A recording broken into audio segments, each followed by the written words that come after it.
Halo pemirsa, kembali Anda menyaksikan Halo Indonesia. Dan seperti biasa selama 1 jam ke depan, kami akan menghadirkan beragam informasi menarik untuk Anda. Ada apa saja Matt hari ini? Ya Dika dan juga pemirsa, berita utama kali ini mengenai kecepatan kendaraan meningkat 20% selama uji coba nopol ganjil genap. Ada pula titik api kembali terdeteksi di Pulau Sumatera dan juga Kalimantan. Ya, selain itu kami juga akan berbincang tentang solusi dari para inovator muda untuk mengurangi sampah di aliran sungai. Dan inilah Halo Indonesia selengkapnya.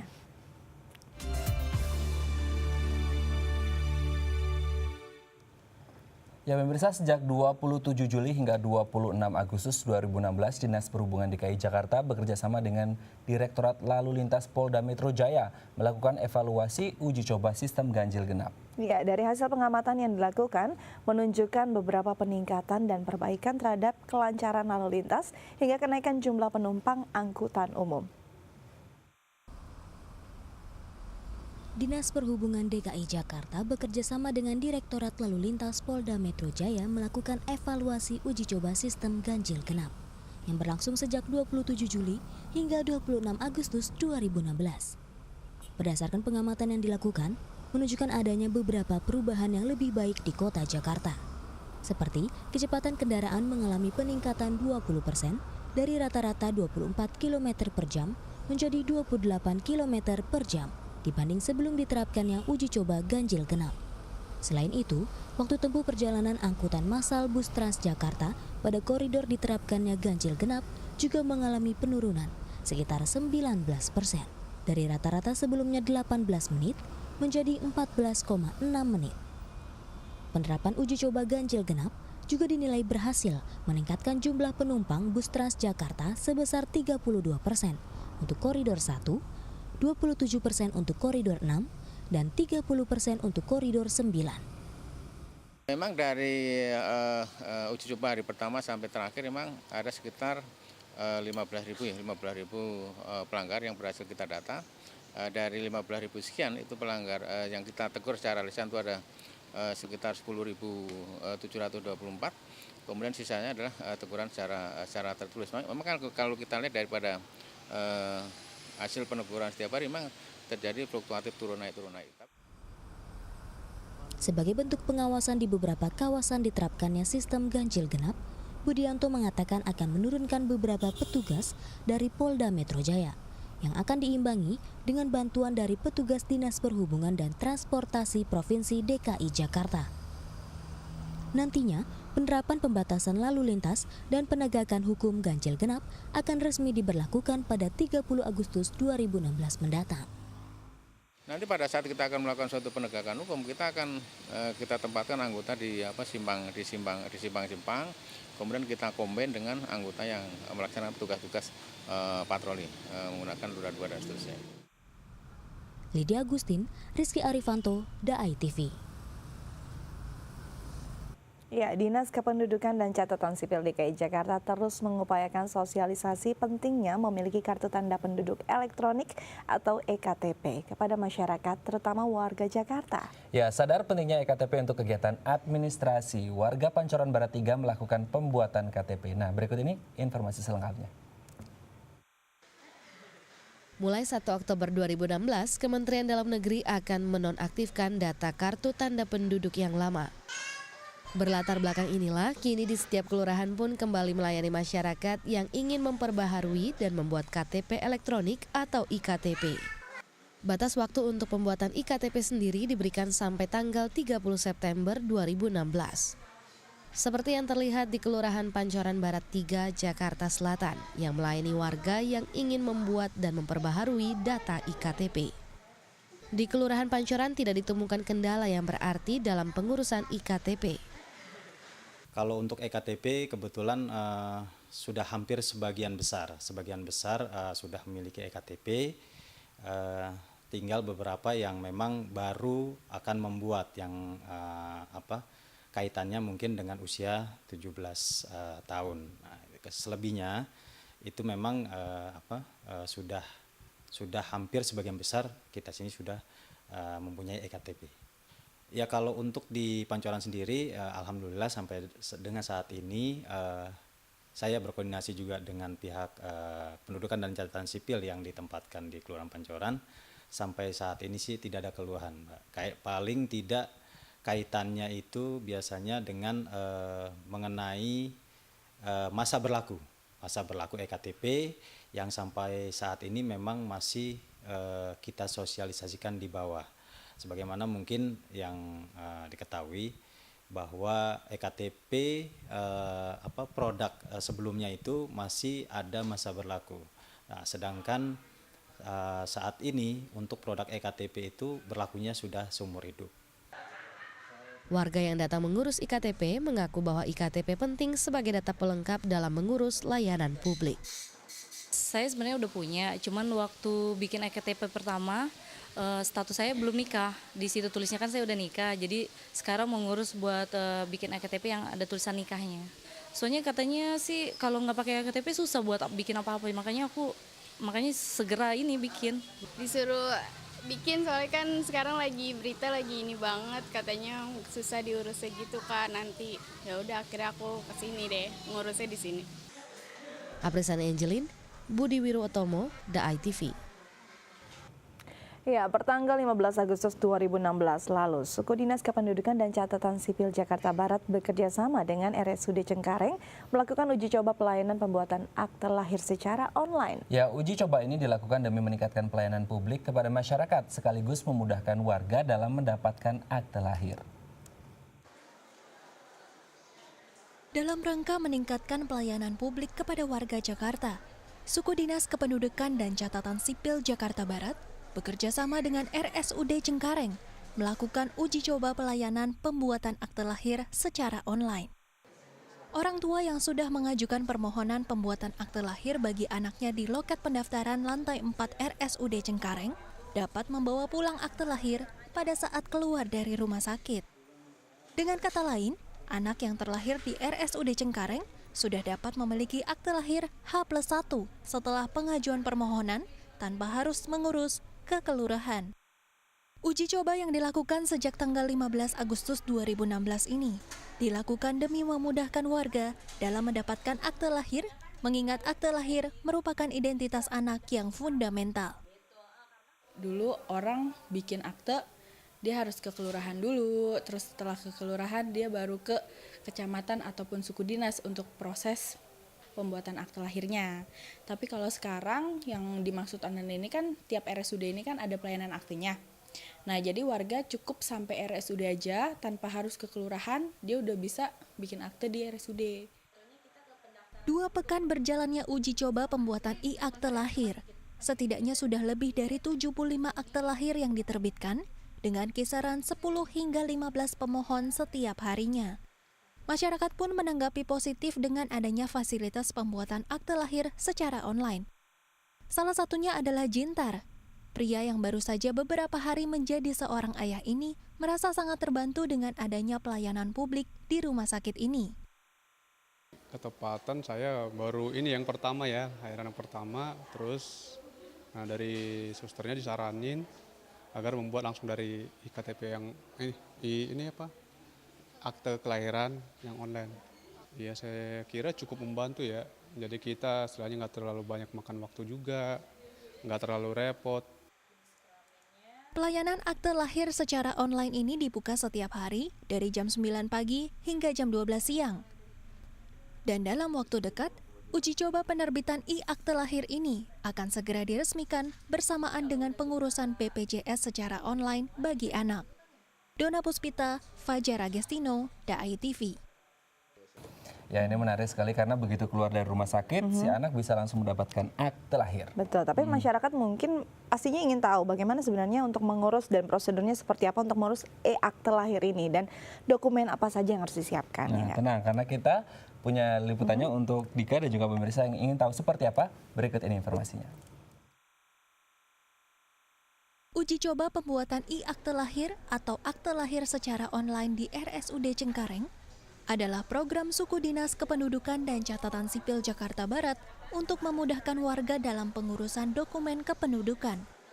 Pasalnya pembuatan akte lahir yang dapat diurus hanya dari rumah sakit tidak hanya mempersingkat waktu, tetapi juga dapat mempersingkat proses hingga penerbitannya akte lahir ini. Warga hanya menyerahkan dokumen persyaratan dan menunggu konfirmasi pengambilan akte lahir melalui pesan singkat. Persyaratan kalau untuk di RSUD Cengkareng itu cuma 5 ya. Fotokopi KTP suami istri, fotokopi kartu keluarga, fotokopi surat nikah, fotokopi KTP saksinya 2 orang, sama surat lahirnya yang asli yang dari rumah sakit. Tapi kalau di RSUD ini ada batas waktu untuk pengurusan aktenya di sini. Kalau udah lewat dari 60 hari, itu udah nggak bisa proses di sini. Dokumen persyaratan yang telah lengkap akan diproses oleh petugas Disduk Capil, sementara petugas rumah sakit juga memasukkan data mengenai berat badan bayi, tinggi badan, jenis kelamin, beserta nama orang tua. Setelah itu, petugas Disduk Capil akan kembali melakukan verifikasi data melalui server dan membuat nomor induk kependudukan atau NIK untuk sang bayi. Data tersebut akan ditransfer secara online ke kantor Suku Dinas Kependudukan dan Catatan Sipil Jakarta Barat untuk dicetak dan ditandatangani oleh pihak yang berwenang. Lalu petugas dari kantor Sudinlah yang akan mengantarkan kembali akte lahir ke RSUD Cengkareng. Jika terjadi kesalahan pada akte lahir yang sudah tercetak, pemohon bisa mengajukan perbaikan dengan proses koreksi selama 14 hari. Proses pembuatan e-akte lahir maupun perbaikannya ini tidak dipungut biaya sama sekali. Selain dilakukan di RSUD Cengkareng, pembuatan e-akte lahir juga telah dilakukan di RSUD Koja, Jakarta Utara. Diharapkan pelayanan pembuatan akte lahir selama 2 hari jadi ini dapat diterapkan di seluruh RSUD di Jakarta. Dona Puspita, Fajar Agestino, DAI TV. Iya, pemirsa, selanjutnya kami akan berbincang tentang temuan mesin angkut sampah otomatis karya inovator muda. Inovator muda maksud kami. Namun setelah jeda berikut tetap bersama kami di Halo Indonesia.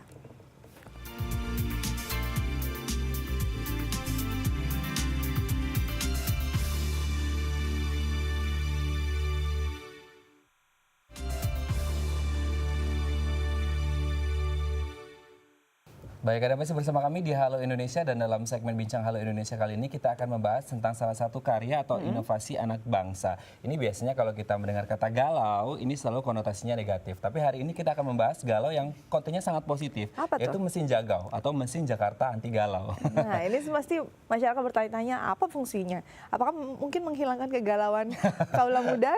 Bukan, sebenarnya isunya adalah isu lingkungan ya, karena saat ini kan kita tahu sampah di Jakarta sekian hari kian menumpuk. Nah, ini ada salah satu karya anak bangsa, mereka ini datangnya dari IPB, justru di luar Jakarta. Mereka menciptakan mesin jagau atau Jakarta anti galau untuk meminimalisir jumlah atau juga memilah-milah sampah supaya tidak banyak yang kemudian menumpuk, terutama di sungai-sungai yang ada di Jakarta. Seperti kita tahu di Jakarta ada 13 daerah aliran sungai yang harus kita pelihara dengan baik kebersihannya. Jadi yang maksud anti galau adalah galau karena banyak sampah akhirnya banjir ya kan? Ini salah satu penolongnya ya, solusi alternatifnya. Nah, untuk membahas tentang hal ini telah hadir bersama kami di studio Halo Indonesia M. Prayoga Sunandar selaku Ketua Tim Jagau dan juga M. Jovi Mahardika selaku anggota Tim Jagau. Namun sebelum kita berbincang dengan narasumber kita hari ini, kita saksikan dulu tayangan berikut. 4 mahasiswa jurusan Manajemen Industri Institut Pertanian Bogor berhasil membuat mesin penyaring dan pengangkut sampah otomatis yang dinamakan mesin Jakarta anti galau atau Jagau. Prototipe mesin Jagau dibuat untuk mengatasi permasalahan sampah di aliran sungai Jakarta dengan lebih mudah dan cepat. Uniknya, mesin yang bisa digunakan untuk mengurai sampah di aliran sungai Jakarta justru dibuat oleh warga Bogor. Mesin Jagau terdiri dari beberapa komponen, yaitu bak yang diibaratkan sebagai aliran sungai, kincir, conveyor belt, serta corong silinder. Dengan menggunakan bantuan aliran listrik, kincir akan berputar dan langsung menyaring sampah yang mengambang di bak yang diibaratkan sebagai aliran sungai. Setelah itu, sampah yang terjaring dalam kincir akan terjatuh di atas conveyor belt dan langsung masuk ke tempat pembuangan. Para inovator muda ini ingin prototipe mesin Jagau dapat direalisasikan tak hanya untuk sungai di Jakarta, namun juga dapat menginspirasi kota-kota lainnya di Indonesia untuk menggunakan inovasi teknologi dalam upaya pelestarian lingkungan. Ya ini kalau kita lihat sebenarnya kita belum berbicara dengan narasumber, tapi saya yakin ini tidak akan semahal, tidak akan sampai miliaran sebenarnya. Tapi kalau kita berbicara tentang sampah di Jakarta setiap hari, seperti kita tahu sering kita mengundang juga dari Dinas Kebersihan, satu hari 7.500 ton sampah dan biaya untuk mengelola satu hari itu 2 miliar. Bayangkan kalau akhirnya budget 2 miliar itu dihabiskan hanya untuk mengelola sampah, tapi kalau kemudian 2 miliarnya dialokasikan untuk membuat mesin jagau, saya yakin Jakarta jauh lebih bersih. Bersemangat sekali, tapi memang ya kalau kita lihat itu sistemnya yang sangat sederhana dan juga tidak rumit. Ini pastinya harganya juga low ya. Dan ini harus langsung diterapkan di Jakarta. Betul. Langsung kita sapa narasumber kita hari ini ada Mas Yoga dan juga Mas Jovi. Apa kabar? Alhamdulillah baik. Ya, selamat datang di Halo Indonesia. Oke, kita ke Mas Yoga terlebih dahulu. Mas Yoga, ini kalau dilihat kan ini sangat inovatif sekali. Solusi alternatif yang mungkin orang Jakarta sendiri belum kepikiran. Ini justru datang dari warga Bogor. Apa kemudian yang membuat ide awal membuat mesin jagau ini? Nah, ini berawal dari keprihatinan kami terhadap kondisi sungai dan sampah di Jakarta. Selama ini penanganannya belum optimal. Kurang efektif dan efisien, menelan biaya yang banyak. Kami dari Bogor, tentunya mahasiswa IPB, ingin memberikan solusi kepada Jakarta. Karena selama ini ketika banjir, ketika ada masalah di Jakarta, Bogor disalahkan. Ada disangkut pautkan ya? Disangkut pautkan.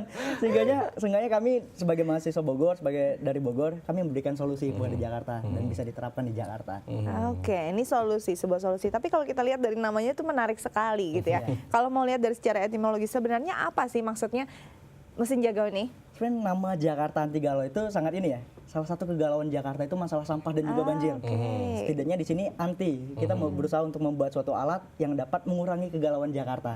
Sehingga Jakarta tidak lagi masalah sampah, masalah banjirnya terkurangi. Kegalauannya terkurangi lah.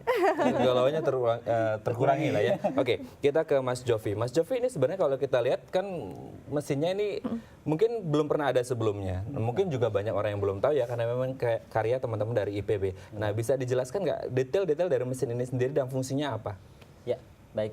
Pada dasarnya mesin ini berfungsi untuk melakukan pensterilan sungai di sampah-sampah sungai. Jadi mesin ini terdiri dari beberapa bagian, diantaranya ada tabung, silinder, kemudian ada baling-baling, kemudian ada hidrolik. Jadi fungsi utamanya adalah untuk mengangkut sampah-sampah yang berada di bibir-bibir yang ada di permukaan sungai gitu.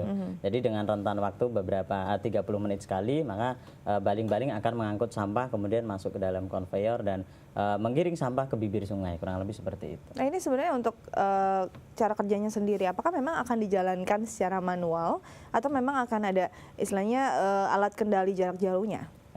Memang untuk teknologi ini kami secara otomatis. Jadi di sini memang minim tenaga kerja untuk penghematan juga. Jadi hanya satu operator untuk melakukan pengawasan saja seperti itu.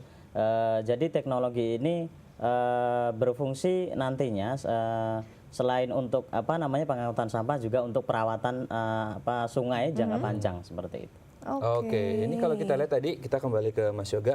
Ini kan tadi kita lihat itu kayaknya ukurannya agak kecil ya. Sementara kalau kita lihat di Jakarta kan ukuran sungainya lumayan besar-besar dan setiap sungai pasti punya lebar yang berbeda-beda. Nah, apakah nanti ke depan memang ada customize atau khusus mesin dibuat per lebar sungai dan maksimalnya berapa sebenarnya angkutnya dari konveyor ini sendiri? Angkut ya. Nah, untuk alat kita kan sekarang kita masih tahap pembuatan model karena menyesuaikan dengan biaya yang ada.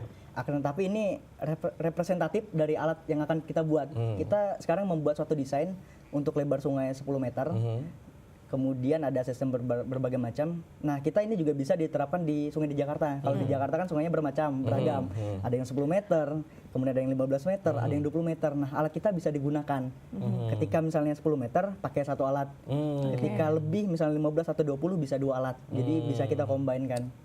Tapi maksimal daya angkutnya berapa dari konveyor sendiri? Untuk satu alat jagau yang berukuran 10 meter, itu daya angkut kita kan sampai 750 kg per sekali angkut. Sekali angkut.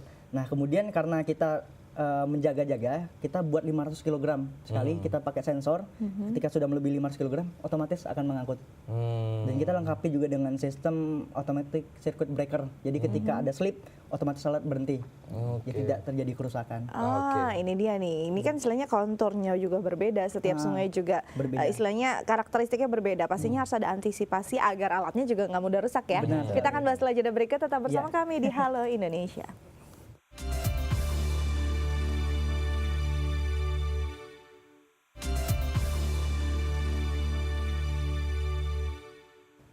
Baik, Anda masih bersama kami di segmen Bincang Halo Indonesia. Ini kalau kita berbicara tentang sampah yang ada di 13 daerah aliran sungai di Jakarta, ini berhubungan juga dengan sampah yang ada di laut karena memang bermuaranya ke situ. Nah, kalau berbicara tentang sampah, terutama sampah plastik yang bermuara ke laut, Indonesia ini adalah negara dengan peringkat kedua. Tapi jangan bangga dulu karena kedua terbanyak sampah plastik Itu yang sebenarnya menuju ke laut. menyeramkan ya, Iya, fakta yang menyeramkan. 157,2 juta ton per tahunnya. Di urutan pertama ada Tiongkok 262,9 juta ton. Nah, ini mungkin salah satu inovasi yang dilakukan oleh teman-teman dari IPB yang akan membantu Indonesia tidak lagi di peringkat ke-10 besar. Setidaknya menurun ya. Setidaknya menurun ya. Karena kita harus jauh lebih sadar. Intinya sih kembali ke diri kita sendiri ya. Kita kembali ke Mas Yoga. Mas Yoga, ini kalau kita lihat sebenarnya sejauh ini uji cobanya seperti apa? Sudah maksimal belum sih atau efisien untuk menangani permasalahan sampah khususnya di aliran sungai? Kalau sekarang kan kita masih tahap pembuatan model, tetapi nggak ada salahnya kita buat asli juga nggak ada masalah. Tapi di sini kita efektif dan efisien. Efektifnya karena kita dapat sekali angkut, karena berdasarkan waktu. Kemudian tidak ada lagi pembusukan sampah di sungai, karena kan setiap 30 menit sekali kita angkut, 30 menit sekali kita angkut. Dan juga kemudian efisien dari segi biaya, karena kita menggunakan energi listrik, kemudian minim terhadap operator. Kalau misalnya untuk sekarang itu Pemprov bisa satu tempat aliran sungai 8-10 orang, dan dengan alat kita cukup 2 orang. Itu bisa dibagi shift pagi dan shift malam. Nah, itu juga operator bekerja sebagai pengawas. Jadi ketika ada gangguan, baru operator turun. Oke, tapi sebenarnya memungkinkan tidak sih kalau kita lihat sekarang untuk menanggulangi sampah di Jakarta, di sungai-sungai di Jakarta, Pemkot sendiri, pemerintah Provinsi DKI Jakarta harus menggunakan alat-alat berat. Kalau kita lihat tadi kan prototipenya memang mini sekali ya. Apakah memungkinkan untuk membuatnya lebih besar dengan daya angkut dan juga kekuatan yang memang lebih super istilahnya, lebih prima? Nah, selama ini kan penanganannya menggunakan alat berat seperti spider, beko, dan amfibi. Pertama masih menggunakan bahan bakar fosil. Nah, kemudian kan biaya maintenance-nya mahal.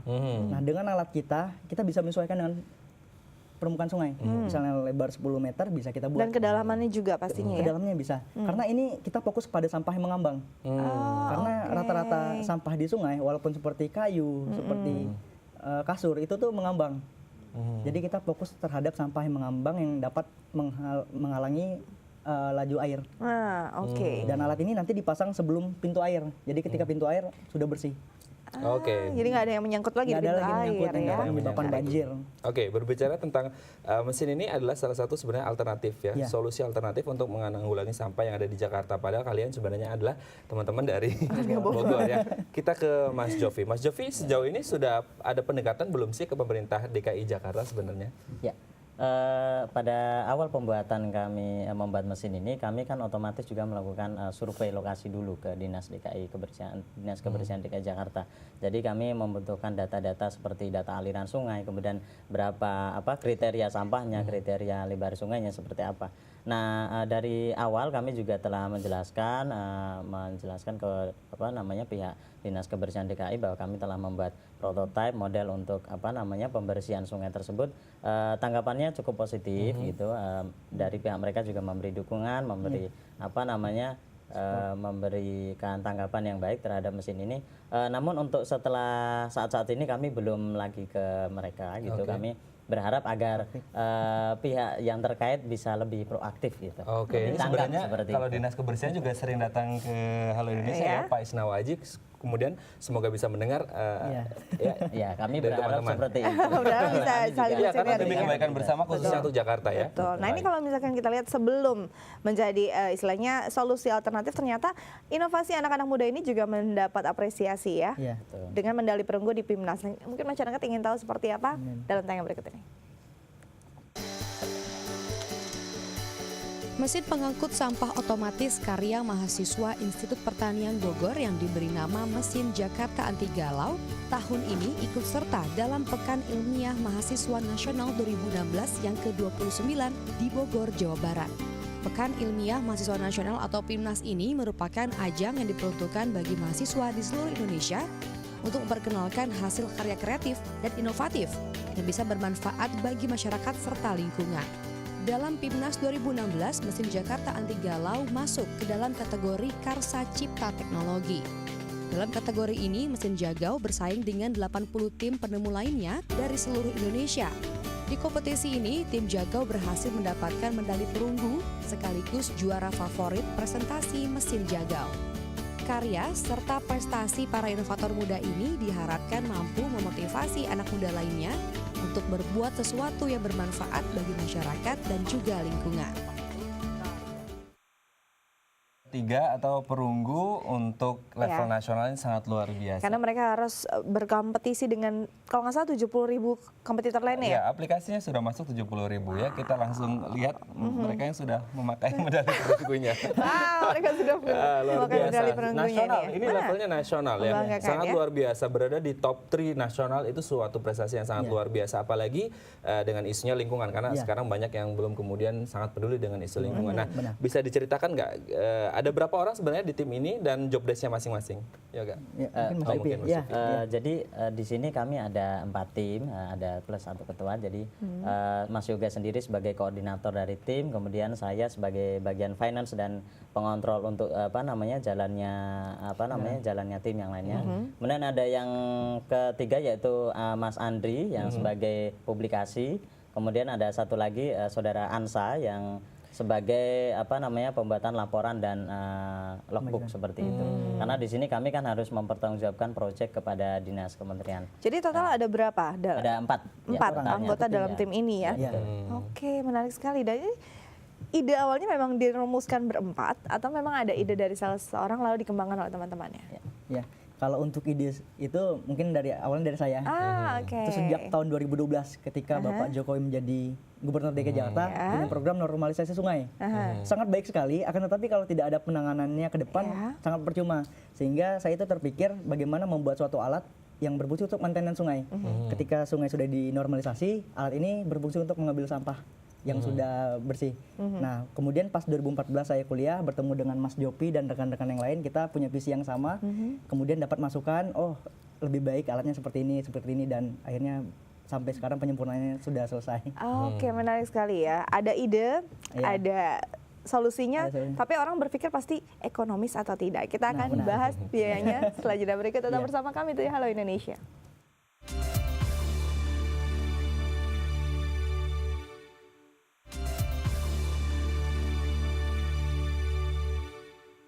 Baik, Anda masih bersama kami di segmen Bincang Halo Indonesia. Lagi-lagi self-awareness atau kesadaran pribadi yang harus kita tanamkan dalam diri untuk saling-saling menjaga kebersihan yang ada di sekitar kita ya. Kalau kita lihat pada bulan Februari, tepatnya 21 Februari kemarin, KLHK ketika Hari Peduli Sampah Nasional juga sudah menyerukan ayo sama-sama kita peduli dengan lingkungan yang ada di sekitar kita. Ada 1024 komunitas yang di 155 kabupaten yang siap untuk ayo kita galakkan kebersihan ya. Demi juga adalah untuk menyambut Indonesia bebas sampah 2020. Ya, kita kembali ke Mas Yoga lagi.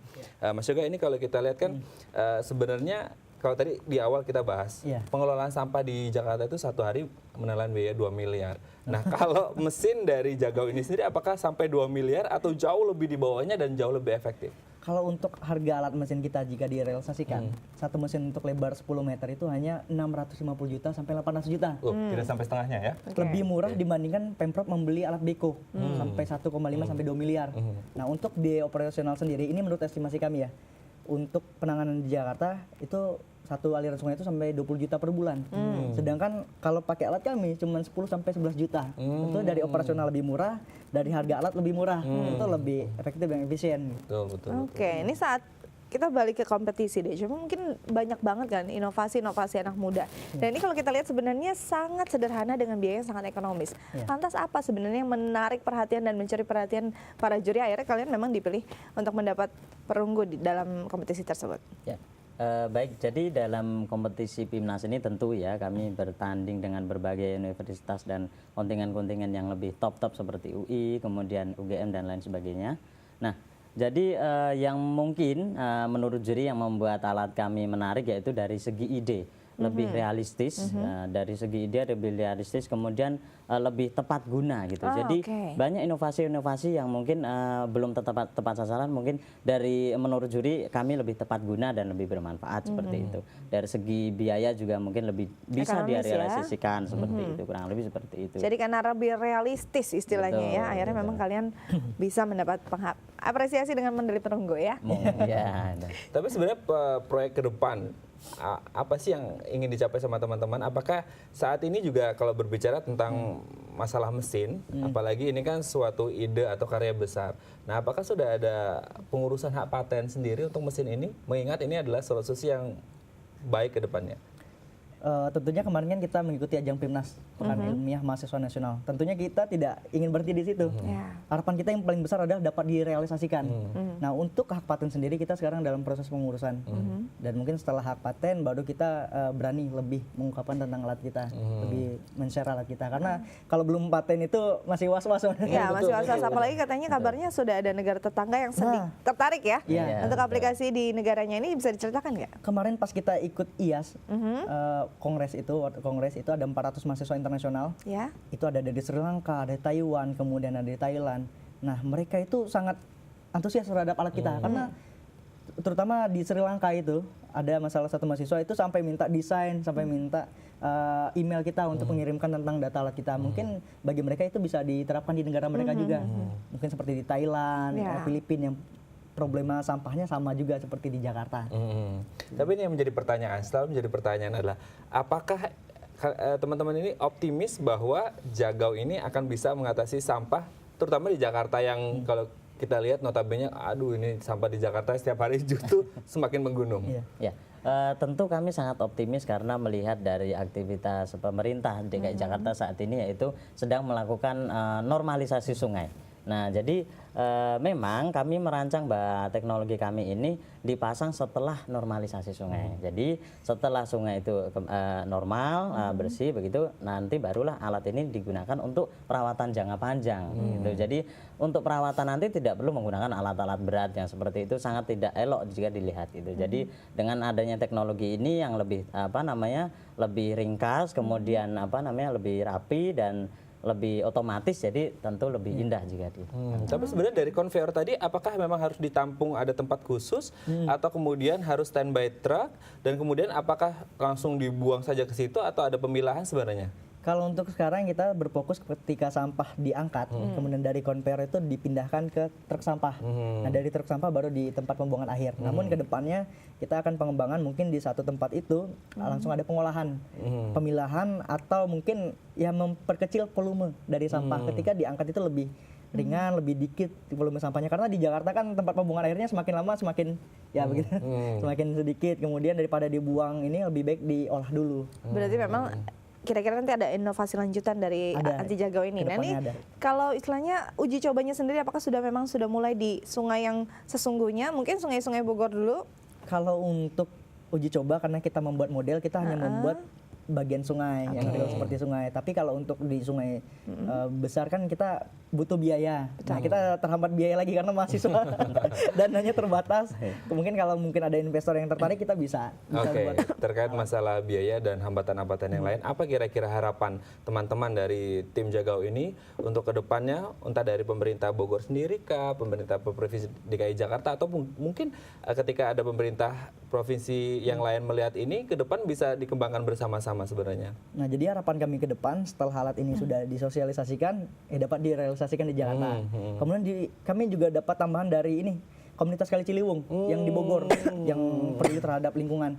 Nah, mereka berharap bukan di Jakarta aja dipakai, tapi di perbatasan Bogor. Jadi nggak menyalahkan Bogor lagi, ini sampah dari Bogor.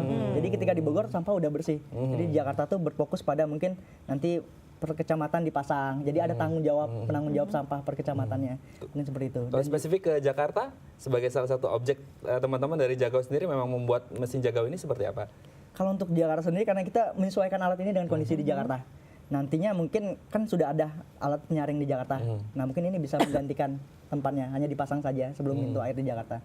Dan juga bukan di Jakarta. Jakarta sebagai pusat percontohan, kemudian kita bisa dikembangkan mungkin di Bandung, di Kota Bandung, kemudian di Surabaya, kemudian mungkin di Lampung atau beberapa daerah lainnya.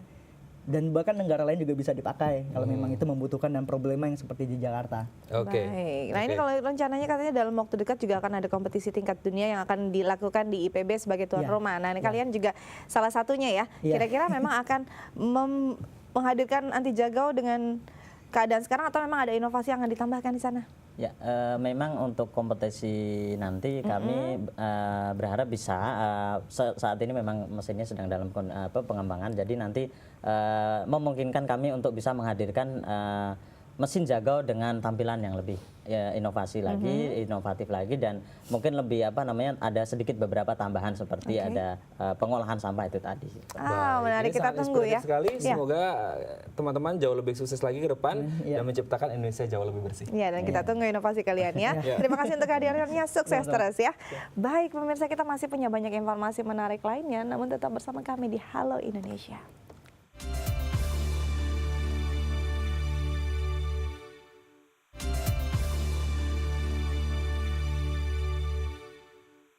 Ya pemirsa, kebakaran hutan di Indonesia saat musim kemarau sangatlah potensial terjadi. BMKG menyebutkan wilayah potensial terjadi kebakaran ialah wilayah Sumatera dan juga Kalimantan. Ya, hal ini dikarenakan pantauan BMKG yang mengukur curah hujan di wilayah tersebut di bawah standar normal musim kemarau sehingga dikategorikan sangat kering. Berdasarkan pantauan Badan Meteorologi, Klimatologi, dan Geofisika atau BMKG, bahwa potensi kebakaran hutan di Indonesia masih cukup tinggi. Hal ini berdasarkan curah hujan yang terukur saat ini sangatlah kering dengan takaran 20 hingga 30 mm dalam 1 bulan terakhir. Padahal, berdasarkan standar iklim, curah hujan dengan ukuran 100 mm termasuk kategori kering. BMKG menambahkan persebaran titik api yang tertangkap satelit di wilayah Pulau Sumatera dan Kalimantan. Hal ini tentu harus diwaspadai masyarakat, terlebih ada kecenderungan bertambahnya titik panas seiring datangnya musim kemarau di beberapa wilayah di Indonesia. Untuk itu, masyarakat dan perusahaan-perusahaan kehutanan, perkebunan, dan pertanian diimbau tidak melakukan pembakaran terutama di wilayah gambut yang sangat mudah terbakar saat kering. Apakah BMKG melakukan pemantauan dari citra satelit? Ya. BMKG melakukan pemantauan bekerja sama dengan Lapan untuk menentukan titik panas. Fluktuasi, kejadiannya itu secara umum fluktuasi. Titik panasnya setiap hari akan jumlahnya naik turun. Untuk sampai siang ini Sumatera lebih sedikit dibandingkan wilayah Kalimantan. Apakah dengan sedikitnya itu Sumatera aman? Belum tentu. Karena tadi secara alam itu sudah dikasih warning, warna-warna mulai biru, hijau, kuning, sama merah. Tinggal kulturnya, kita mengedukasi masyarakat itu. 100 lebih titik panas terpantau terjadi di seluruh Indonesia pada akhir bulan ini. Peta sebaran titik panas itu berasal dari pantauan sensor satelit Terra dan Aqua.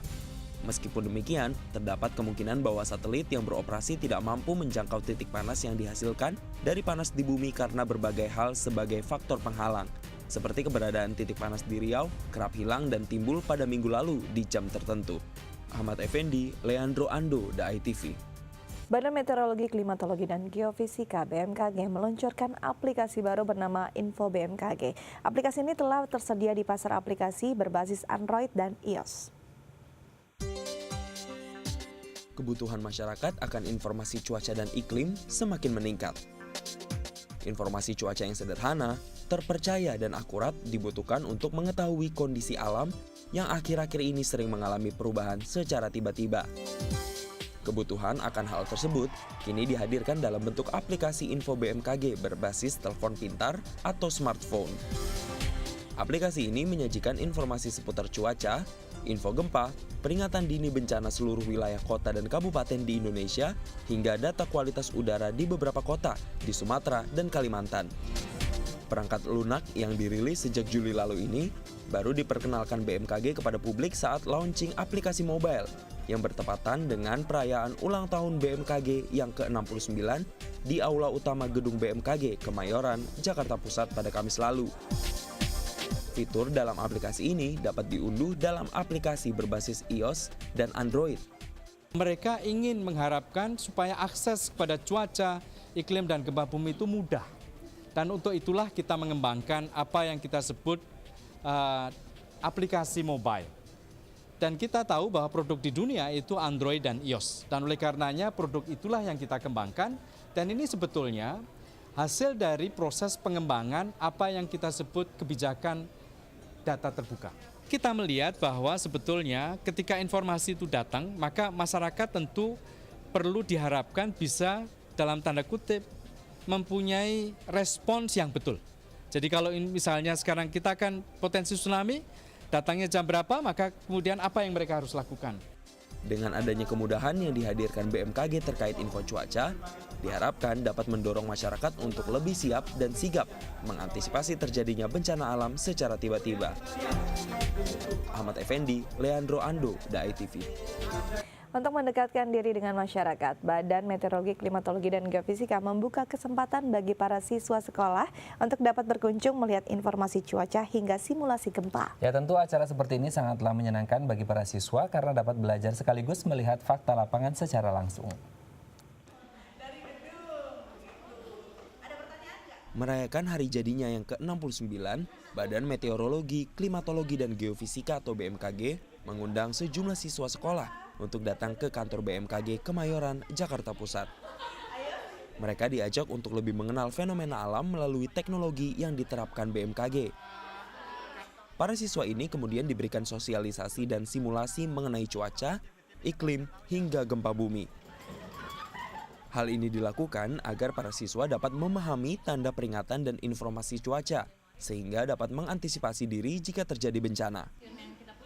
Selain menambah pengetahuan baru, kegiatan para siswa sekolah ini sekaligus untuk mengaplikasikan teori yang selama ini mereka pelajari di sekolah, terutama pelajaran geografi. Lebih dari 200 siswa dan guru dari 5 sekolah di Jakarta secara bergantian mengikuti kunjungan yang dilakukan sejak pagi hari hingga sore hari. Tujuannya sih sebenarnya kan pertama ya anak-anak itu memang dapat pelajaran geografi kan. Jadi anak-anak itu belajar mengenai perilaku bumi supaya mereka juga lebih aware terhadap kondisi alam sekitar. Jadi dibawa ke sini kenapa? Supaya mereka dapat pengetahuan yang lebih gitu tentang meteorologi, tentang iklim, khususnya tentang reaksi-reaksi alam seperti gempa bumi atau tsunami gitu. Ngeliatin gempa, meteorologi, klimatologi, dan geofisika. Geofisika. Dipelajari. Terus waktu kesini gimana aplikasinya? Lengkap atau gimana? Lengkap sih, keren-keren. Seneng ya rasanya kesini? Seneng dong, baru pertama kali soalnya. Kegiatan ini merupakan rutinitas Humas BMKG untuk mensosialisasikan fungsi dan manfaat keberadaan lembaga negara di luar kementerian yang memiliki 3 bidang deputi, yakni meteorologi, klimatologi, dan geofisika. Sehingga BMKG mempersilahkan kepada masyarakat, khususnya siswa-siswi sekolah, untuk bisa mengenal BMKG dan menambah wawasan akan fenomena alam. Apakah hanya pada saat kita ada hari ulang tahun? Enggak. Kita welcome sepanjang tahun, kapanpun itu, misalkan dari sekolah SMA atau SMU, SMK, dari seluruh Indonesia mau datang ke Jakarta silakan, kita akan mengatur. Dan saat ini yang sudah list di kami, ada beberapa sekitar 10-15 sudah mengirimkan surat ke BMKG juga untuk berkunjung. Ahmad Effendi, Leandro Ando, DAI TV. Ya, beralih ke informasi lain, pemirsa, toleransi tidak hanya dapat diajarkan, melainkan harus dialami dan dirasakan langsung. Demikianlah yang menjadi latar belakang diadakannya program Sabang Merauke 2016 dengan terjun langsung merasakan hidup bersama orang lain dari berbagai suku dan agama. Kita dapat memahami makna dari toleransi dan juga keberagamaan. Iya, lantas bagaimana pengalaman ke-15 adik Sabang Merauke selama 3 minggu berkegiatan di Jakarta? Berikut liputannya. Ya, siap ya untuk mempresentasikan tentang Sabang Merauke. Sejak 8 Agustus 2016 lalu, sebanyak 15 pelajar sekolah menengah pertama dari berbagai penjuru Nusantara mengikuti program pertukaran pelajar antar daerah yang diberi nama Sabang Merauke atau 1000 anak bangsa merantau untuk kembali. Program yang digagas oleh Ayu Kartika Dewi, Aichiro Suryo, dan Diah Widyastuti di tahun 2012 ini bertujuan untuk menanamkan nilai-nilai toleransi, pendidikan, dan keindonesiaan dengan cara mengajak para adik Sabang Merauke mengunjungi rumah-rumah ibadah, beberapa universitas di Jakarta, serta mengunjungi Gubernur DKI Jakarta di Balai Kota. Selain itu, para adik Sabang Merauke ini berkesempatan untuk tinggal bersama 15 keluarga angkat Sabang Merauke yang berbeda agama dengan mereka di area Jabodetabek selama 3 minggu. Jadi kami ingin menanamkan nilai toleransi ke adik-adik ini. Jadi ketika mereka kembali ke daerahnya, kami ingin mereka bisa menjadi duta-duta perdamaian. Karena kan adik-adik ini ditempatkan di keluarga yang berbeda, dengan mentor yang berbeda, dan berkegiatan dengan adik-adik yang berbeda dari beragam suku, beragam budaya. Harapannya ketika mereka kembali ke daerahnya, mereka bisa menceritakan keindahan tentang keberagaman Indonesia. Yandita adalah salah satu adik Sabang Merauke yang merasakan manfaat dari kegiatan Sabang Merauke ini. Anak berusia 14 tahun yang berasal dari Kabupaten Fakfak, Papua Barat ini senang bisa bertemu dengan keluarga angkat yang sangat menyayanginya meskipun berbeda agama. Yandita yang beragama Islam pun kerap menemani keluarga angkatnya beribadah di gereja, begitu juga sebaliknya. Bagi Yandita, perbedaan bukanlah sebuah masalah, namun sebuah keberagaman yang patut disyukuri. Pengalamannya banyak sekali sih, pengalaman pergi ke gereja, pengalaman makan bersama, dan saya sangat senang mereka itu sangat baik sekali kepada saya. Kebetulan kemarin ulang tahun saya, mereka merayakannya dan saya sangat bangga sekali dan sangat bahagia. Kalau bagi kami program ini memang mungkin programnya berakhir, tapi kasih sayang kami kan tidak bisa dihentikan hanya karena program. Saya kira demikian halnya dengan Yandita ya. Jadi kami akan terus memperhatikan Yandita sebagaimana anak kami, tidak akan putus tali silaturahminya hanya karena programnya terhenti, hanya karena Yandita ada di Fakfak, kami ada di Jakarta. Tidak akan berhenti, kami tetap akan menyayangi Yandita. Ya, dan kita akan tetap mendukung Yandita dalam segala hal yang kami mampu, ya tentunya semua dengan persetujuan orang tuanya juga ya. Mengenai pendidikannya kita perhatikan sekali ya, dan kita sangat mendukung dia ingin mencapai cita-citanya itu. Lydia Agustin, Rizky Arifanto, DAI TV. Ya, berikut ini perakiraan cuaca untuk sejumlah kota di Indonesia.